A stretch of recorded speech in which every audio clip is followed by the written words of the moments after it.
আচ্ছা, কখনো কি নিজেকে জিজ্ঞাসা করে দেখেছো, আমার রাগ কি আমাকে ধ্বংস করছে না? হয়তো আজ তুমি রেগে গিয়ে কিছু বলেছো, কাউকে কষ্ট দিয়েছো, কিন্তু সেই রাগের আগুনে শেষ পর্যন্ত পড়ে কে? অন্য কেউ নয়, তুমি নিজেই। রাগ এমন একটা আগুন যা জ্বলে ওঠে খুবই দ্রুত, কিন্তু নিভে যেতে সময় নেয় অনেক।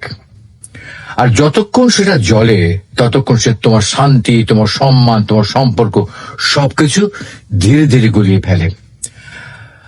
আমরা অনেক সময় কি ভাবি জানো, রেগে গিয়ে নিজের অবস্থান বুঝিয়ে দিলাম, নিজেকে বড় প্রমাণ করলাম, কিন্তু আসলে তখন আমরা নিজের ভেতরের দুর্বলতাই প্রকাশ করে ফেলি। একটা ক্ষণিকের রাগে মানুষ নিজের বছরের পর বছরের পরিশ্রম, একটা সুন্দর সম্পর্ক, এমনকি নিজের ইমানের প্রশান্তিও হারিয়ে ফেলে। রাসূল পাক সাল্লাল্লাহু আলাইহি ওয়াসাল্লাম বলছেন, শক্তিমান সে নয় যে কুস্তিতে অন্যকে হারায়, বরং শক্তিমান সে যে রাগের সময় নিজেকে সংযত রাখতে পারে। আচ্ছা ভাবো তো, যখন কেউ তোমাকে কষ্ট দেয়, তোমার সামনে অপমান করে, আর তুমি চুপ করে থাকো, নিজের রাগকে দমন করো, তখন তুমি শুধু নীরব নাও, তুমি এক বিশাল জয়ের মালিক।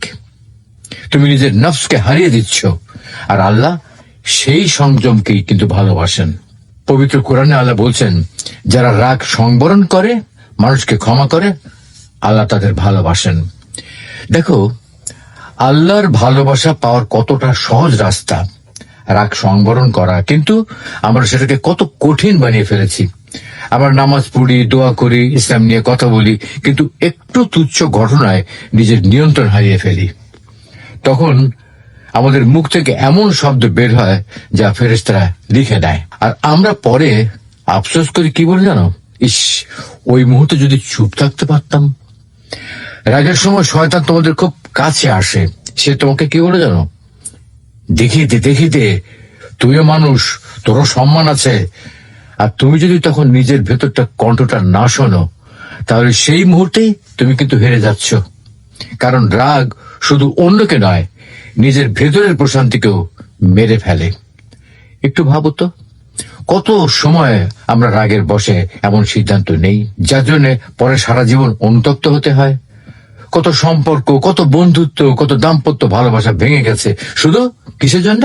একটা সামান্য রাগের কারণে। রাসূল পাক সাল্লাল্লাহু আলাইহি ওয়াসাল্লামের কাছে এক সাহাবী এসে বললেন, আমাকে উপদেশ দিন হে আল্লাহর রাসূল। আল্লাহ রাসূল বলেন, লা তাগদাব, রাগ করো না। লোকটি বারবার জিজ্ঞাসা করলো, আর নবী সাল্লাল্লাহু আলাইহি ওয়াসাল্লাম প্রতিবারই ওই একই উত্তর দিলেন, লা তাগদাব, মানে রাগ করো না। দেখো, এটা কোনো ছোটখাটো কথা নয়। পুরো জীবনের সাফল্য, সম্পর্ক, আখিরাত সবকিছু রাগের নিয়ন্ত্রণের উপর নির্ভর করতে পারে। একটা কথা মনে রেখো, তুমি যখন চুপ থাকো তখন তুমি দুর্বল নাও, তুমি তখন নিজের নফসকে জয় করেছো, তুমি তখন আল্লাহর প্রিয় হয়ে যাচ্ছ। তাই পরিবারে যখন কেউ তোমাকে উত্তেজিত করবে, চেষ্টা করো চুপ থাকতে। একটু গভীর শ্বাস নাও, পানি খাও, জায়গা বদল করো, নামাজ পড়ো, আল্লাহকে ডাকো। কারণ এই সামান্য কাজগুলি হয়তো তোমার দুনিয়া ও আখিরাত দুটোই বাঁচিয়ে দেবে। রাগ থামাতে হয়। তুমি সেই রাগের আগুন নেভাতে পারবে, তখন তুমি বুঝবে শান্তি রাগের পরে আসে না, শান্তি আসে সংযমের পরে। একটু ভাবো, তুমি কি সত্যি জিতেছ যখন রেগে যাচ্ছ, নাকি সেই রাগেই আসলে তোমাকে ধ্বংস করছে? যে নিজের রাগকে জয় করতে পারে, সেই আসলে নিজের জীবন, ঈমান আর আখিরাত তিনটাকে রক্ষা করে।